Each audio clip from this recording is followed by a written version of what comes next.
We're in the middle of a series on happiness called The Adventure of Happiness. It's based on a book written by one of our other pastors, Dave, and it really explores what it means for us to be happy and how we might pursue happiness in our lives. Now, that might not seem like the right thing to talk about at church. It might seem a little too much pop culture for us to discuss here, but we really believe, we're convinced that happiness is something that is deeply connected to our faith. I mean, Jesus himself said, I have come that you might have life and that you might have a better version of it than you ever imagined, that you might have it more abundantly. So we feel like happiness is the right thing to talk about, and we want to figure out what it means for us as followers of Jesus to spread more happiness out into the world. And today we're going to look at the topic of our words, our mouths, the things we say, and we're going to talk about how that's linked in to happiness. So here's what I want you to do. If you've got one of those little menu journal things that you picked up on your way in, I want you to write down the last word you spoke out loud, the last thing you said out loud today.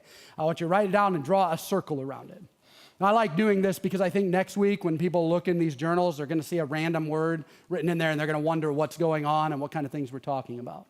The last word you spoke out loud. Now, if you are anything like me, you have a hard time remembering what it is. And the reason for that is that we are inundated, surrounded by words. Statistics tell us that the average person speaks over 25,000 words a day.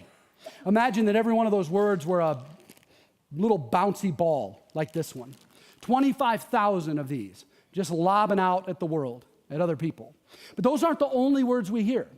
Statistics also tell us that we receive back, spoken directly to us, over 50,000 words on average a day.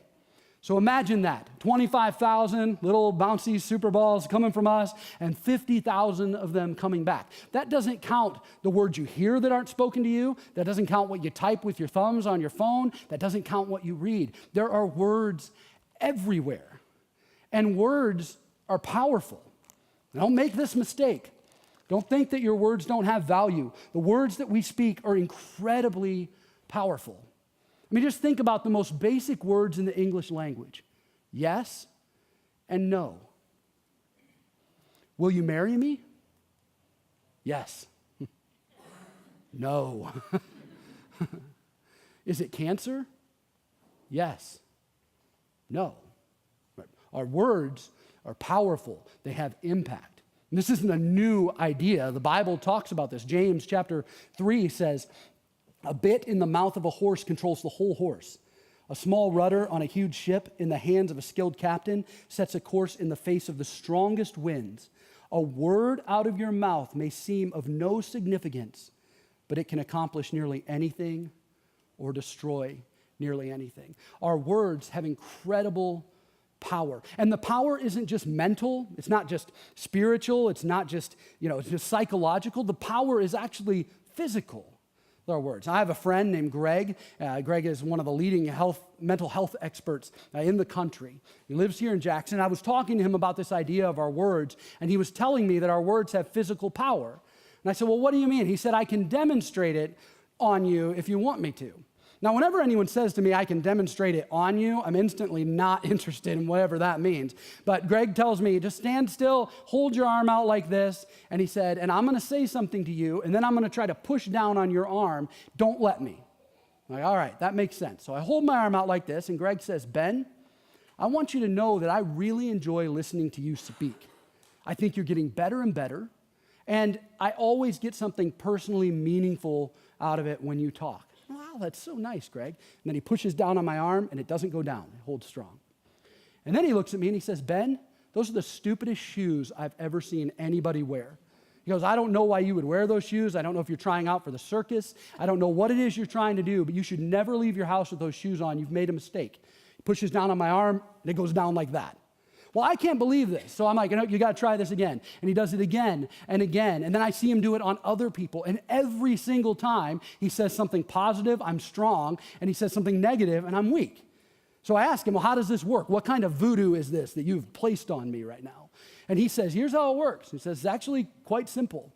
When something positive is spoken over you, every single cell in your body turns upward, for lack of a better term. Every single cell becomes stronger and more positive. Your body begins to produce more serotonin, which is a chemical that is found in most antidepressant medications. So your body starts to produce more of that. You get stronger. And the same thing is true when negative things are said about you or to you. Your body all turns downwards. You get a little bit weaker. Your serotonin levels go down. It's a physical response. But here's what's interesting. Greg tells me it's not just true for the person who's hearing the words. It's also true for the person that says them. So if I speak positively to another person, my serotonin levels go up. My cells become stronger. My world gets lifted a little bit higher. When I speak negatively to another person, it doesn't just hurt them, it hurts me in the same way. But it gets even more interesting than that, because it doesn't just affect the person who says it and the person who receives it. Words actually affect anyone who hears them. So in other words, if you were sitting in a restaurant, and all of this is proven by research and data, if you're sitting in a restaurant talking today to your son or daughter at a table, and you say to them, I'm so proud of you. The way you handled that situation was incredible. It was so mature. I don't know if I would have handled that situation at your age that same way. Way to go. I love you.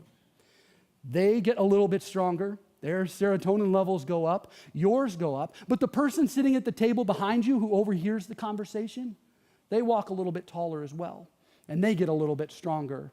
And their world gets a little bit better. And they get a little bit happier. Now, I tell you that just to make the point that our words are incredibly powerful in every way. Now, here's where we run into trouble.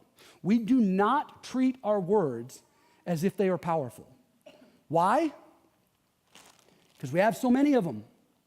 There are so many words at our disposal that we do not treat them with the power that they actually have. I mean, imagine for just a second that you only had 6 words.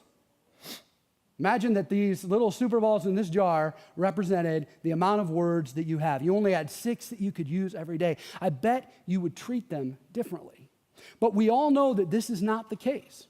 If you're writing in your journal, draw 6 little circles to represent if you only had 6 words available. But we know we have a lot. We know we have an unlimited range of words that we can use to describe how we're feeling, so we don't treat them like they have value. When I was 10 years old, my dad took me with him one time to go shooting, to go gun shooting. And we always had pellet guns and BB guns growing up around our house, but I never got to shoot real guns. And I bugged my dad like crazy, and finally one time he took me out with a group of guys who were going out to shoot. And I found myself hanging around a couple guys that were probably late high school or early college. And as you can imagine, as a little 10-year-old, I was bugging them to death.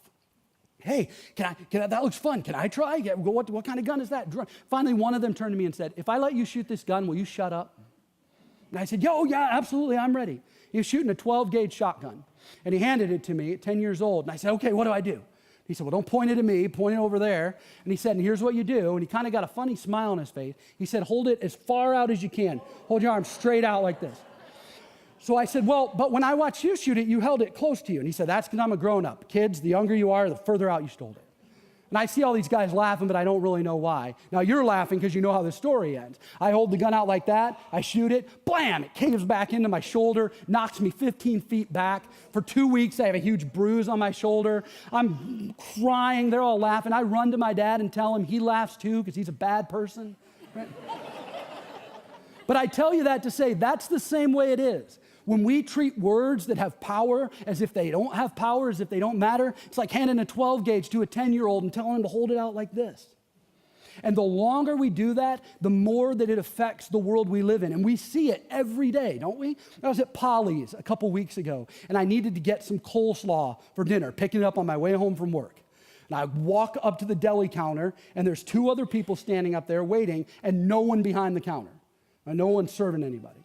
And so we wait probably 5 minutes. Everyone's starting to grumble a little bit. And a lady comes up behind me and says, excuse me, are you in line for the deli? And I said, yeah, but there's no one there. I'm just kind of waiting. And so finally, another lady comes from back behind the deli. She's all flustered. She says, I'm so sorry. It took so long. I can help you. Who's first? And one of these guys says, well, I was here first. And the other people go, and then it's my turn. And I step up and I start to say, I'd like a pound of coleslaw. And before I get it out, the lady behind me goes, excuse me, I've been waiting for a half hour. I was here before him. And I stopped and I turned around and I said, excuse me, but maybe I'm mistaken. I'm trying to be nice. Don't ever get in a fight in the grocery store. Those people have nothing to lose. So I'm trying to be really nice in this situation. And I said, I'm sorry, didn't you just tap me on the shoulder and ask me if this was a line? She goes, whatever, man. And I said, well, okay. So I kind of turned around and I said, I'd like a pound of, and before I can get out, she goes, stupid liar. And I turned around and I said, you know what? You must be in a hurry. I'm going to let you go. And then just more out of self-preservation than anything else, I just kind of duck around the corner and wait my turn. Now, I don't tell you that to vilify that lady or to act like I always use my words well, because I don't. All I'm saying is that's the result of the way we think about the things we say. They're powerful. We act like they're not powerful. And that's what we say to strangers. Forget about the people we actually know and care about and that are close to us. So we've got to figure out how to use our words differently, because our words are very much connected to the idea of happiness. Here's what's true, and I think you know this. Our words are a window into our soul. Everything you say comes from somewhere. You are your words. You are your words. This is not a new idea. Jesus says, out of the abundance of the heart, the mouth speaks. Out of the overflow of what's going on inside of you, words come out. And this means that our words reflect in many ways how happy we are. But because our words are so powerful, it also means that our words can actually affect our happiness. If we learn to speak differently, we can change the happiness of those around us as well as ourselves. So I want to give you 2 ways that I think we can change the way we talk today. And I want to base them out of a verse in Proverbs. Now, I love the book of Proverbs, and it's unique in the Bible in that it's one of those books that's just, it's a bunch of practical wisdom, kind of one-off statements collected together, and you can pull it out, any verse in there, and just take it as it stands.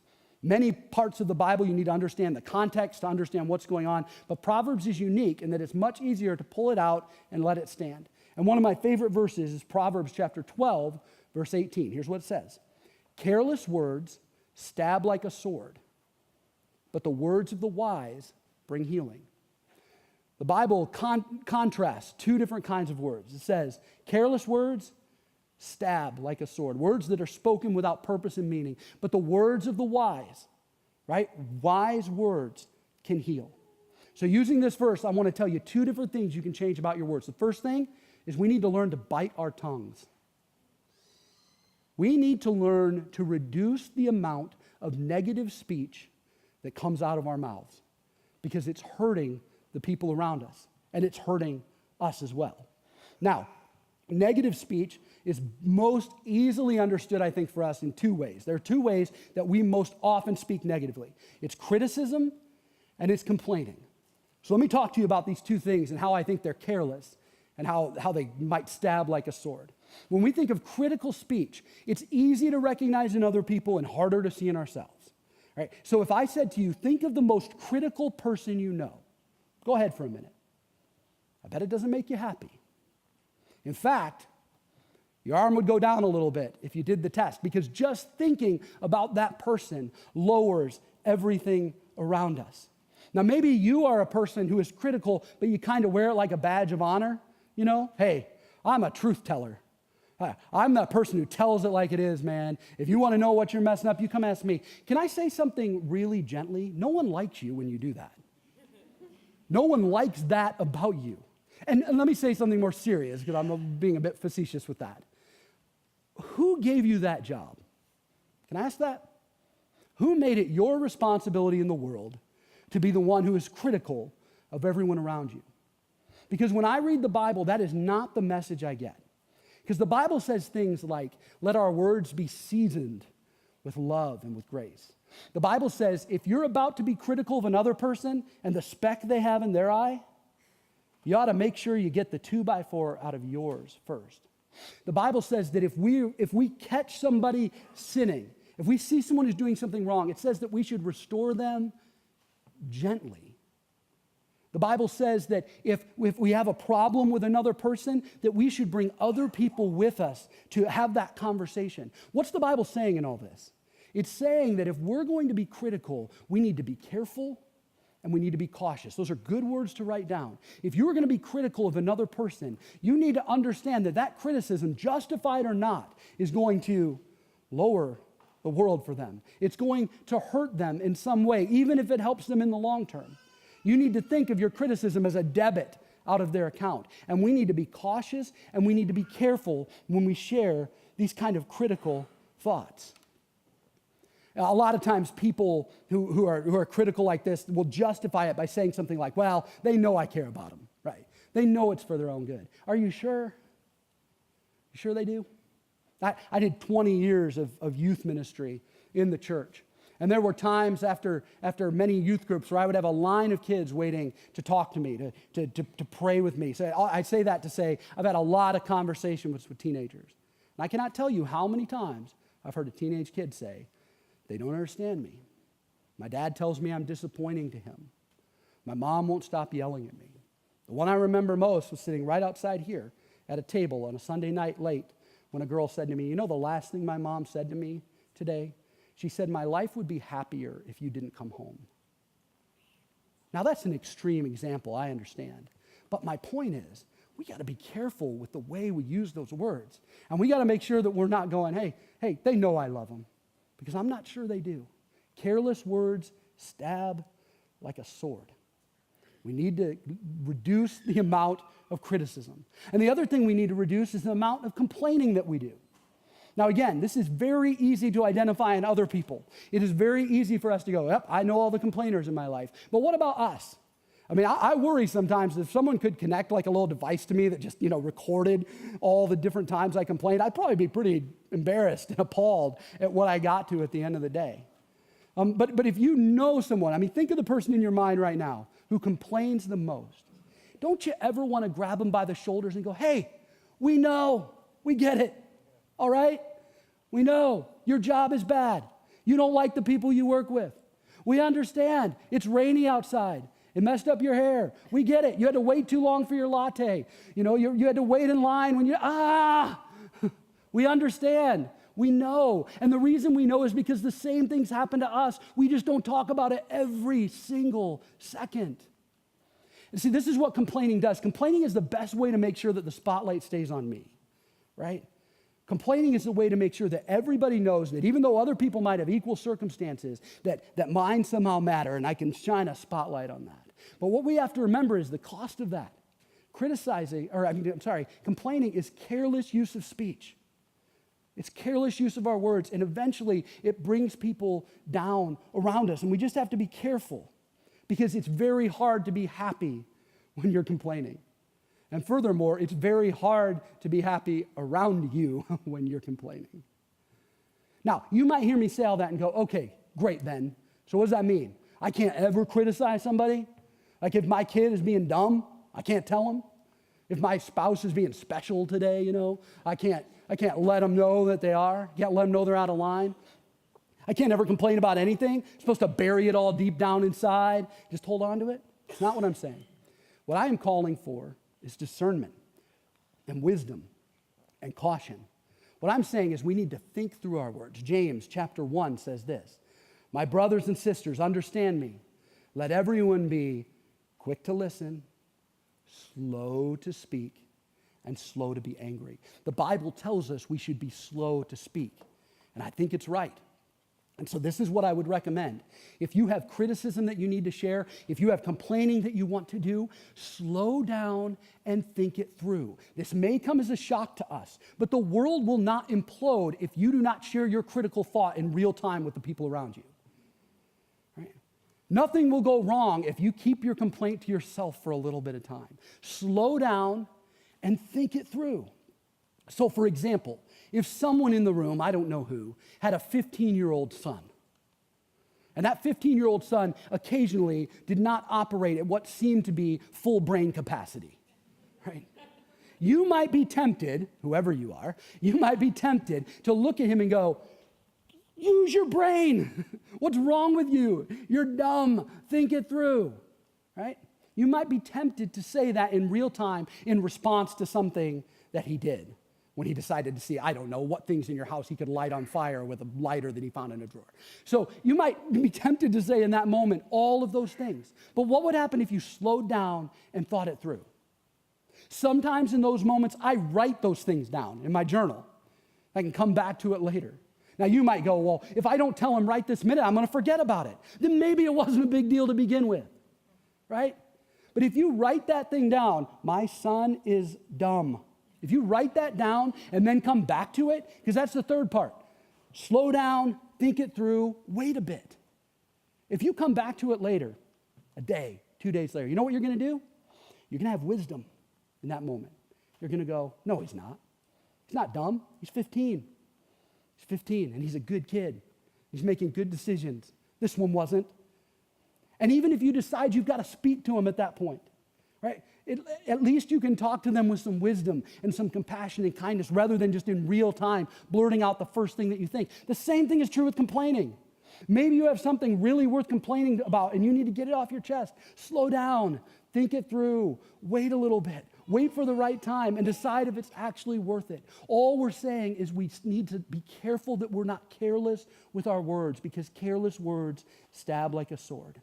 So not only do we need to bite our tongues, the second thing we need to do is we need to open our mouths. If careless words stab like a sword, then the second part of the verse is true as well. The words of the wise, or wise words, bring healing. If we need to reduce the amount of negativity that comes out of our mouth, we need to increase the amount of positivity that comes out of our mouth. There was a study done that Dave included in his book on a concept called the Losada ratio. And basically all this was it was a study about how much positive speech we needed to counteract negative. And what they found was that in your workplace and with your kind of casual acquaintances, you needed a 3-to-1 ratio. 3 positive statements to every 1 negative thing you said. Here's what was interesting about the study. When they applied that same thinking to your marriage and to your family and to the people closest to you, they found that ratio, 3-to-1, was actually an indicator that you were headed towards divorce, and that in the case of your relationship with your kids, that you were headed towards a broken relationship. 3-to-1 was not enough in your closest relationships. What the research found is that you needed a 5-to-1 ratio, 5 positive things to every 1 negative. And all I'm saying about that is that we need to increase the amount of positivity that comes out of our mouths towards other people. And much like in the negative, I said criticism and complaining, I'll give you 2 words for the positive: encouragement and gratitude. We need to increase the amount of encouragement that we put out into the world. Let me tell you something about encouragement, and this might absolutely blow your mind, because encouragement is the antidote to criticism. But this might blow your mind. Encouragement, it's free. It doesn't cost anything. Can you imagine if every time you encourage someone, $5 was taken out of your checking account? Like, you probably go, well, I wouldn't encourage anyone then, but I think sometimes we act like that's true. We act like encouragement is some kind of gold bar that we can give out to people, right? We got to be really careful with it. Well, I'm not going to encourage her because she could have done better. I'm not going to encourage him because I don't want him to get a big head. Wow, he probably already knows I feel that way. Right? We act like encouragement is costly when it's free. And here's the other part of it. Here's something that's never happened to you. You've never encouraged someone and then had them say, hey, can I talk to you in private for a second? Sure. Hey, I appreciate the encouragement, but I'm really full of encouragement right now. And I would really appreciate it maybe if you just backed off because I think I'm too encouraged and it's kind of hurting me. No one says that. Why? Because no one is over-encouraged. We live in complicated times. Our worlds are hard. Our choices are difficult. Things are broken in a lot of ways. And we have a lot of negative self-talk coming at us already. We need cheerleaders. We need positive people in our lives, and we need to be that for other people as well. And the good news is there are unlimited ways that you can encourage people. Right? It can be something as simple as a smile. The research that Dave did for this book found that smiling does all of the same things as a positive word. Again, it's hard to stay unhappy when you're smiling. Try it. Look at the person next to you and just give them a smile. Just in doing that, it raises everything up. It can be something as simple as that. It can be a kind word in a moment. It can be any of those things. And maybe you're sitting here hearing this and going, well, how do I know who to encourage? How do I know who needs it? You don't. You don't know. How many times have you had someone that has come up to you and said the right thing at just the right time? You know what I mean? And you say, how did you know to say that? How did you know to write that note? How did you know to speak that thing into my life? They didn't. They just did it because they were encouraging everyone they came in contact with. And God happened to use that. We need to be people who are encouraging those around us. And not only encouragement, but the second part of this is gratitude. Now, gratitude is the antidote to complaining. And I'll tell you this, much like encouragement, gratitude is something you've got to learn how to do. It's not easy to be grateful. It's not easy to be encouraging. We've got to learn these things because at the beginning, it'll feel weird. It feels weird to say, oh, I'm thankful that the sun's out. It feels weird to out loud say, I'm thankful for warm socks on a fall day. You know, those things feel weird, but you have to start somewhere in order to become a person who cultivates gratitude in your life. Because here's what's true about gratitude. If you wait until you need it, you won't have it. It's not a switch you can flip on. If you wait until you need it, it's too late. You need to cultivate it in your life so that when your circumstances change, you have that gratitude that you need and you can speak it out loud. I've got some friends here that some of you know. I'm John and Veranda. And John and Veranda are going through it right now. Man, got some health problems, some reoccurring health problems, and they're in a tough spot. And I ran into John last Sunday in the lobby and pulled him aside and said, hey, I wanted to let you know that I'm praying for you.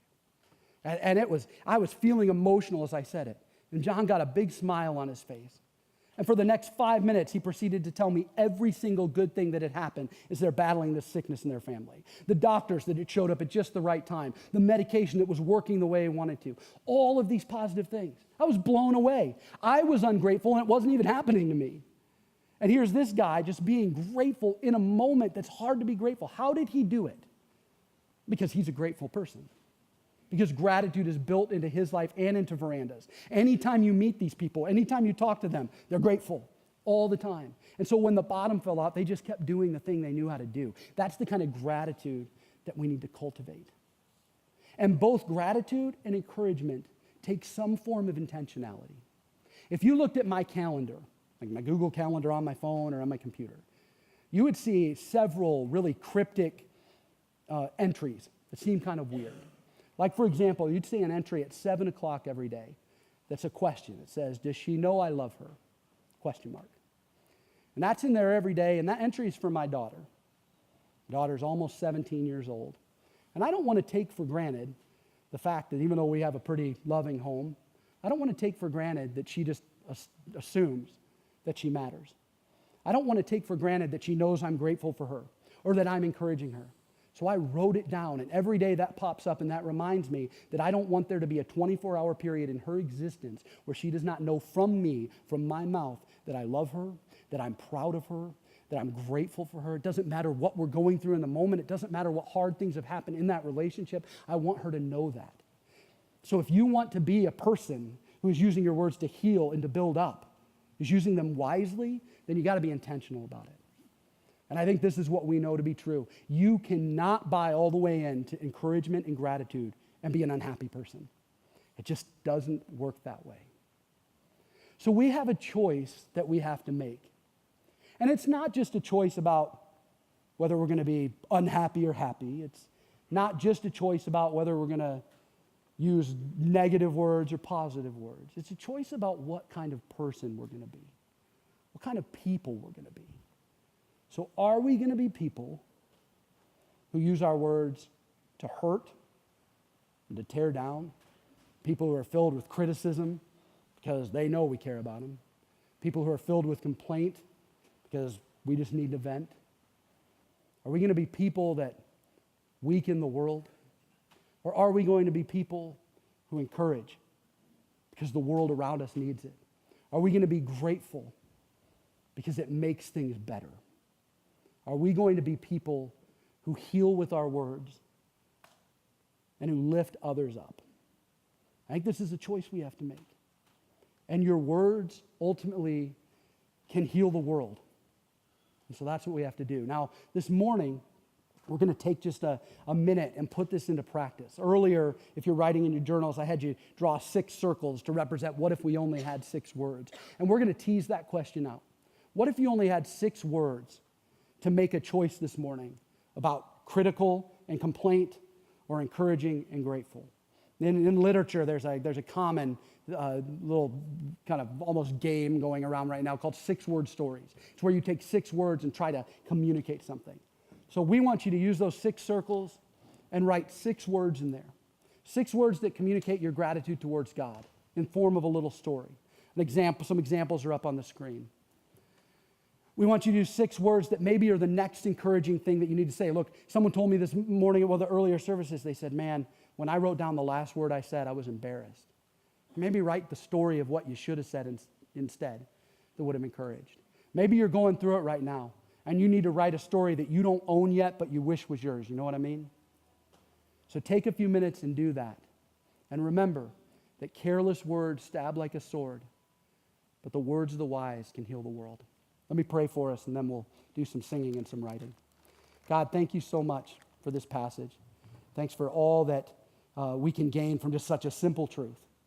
And God, help us to be the kind of people who use our words to heal and to build up, and who fight against words that hurt and tear down. Help us to be happier because of the things we say, so that your love can be shown to everyone. Amen.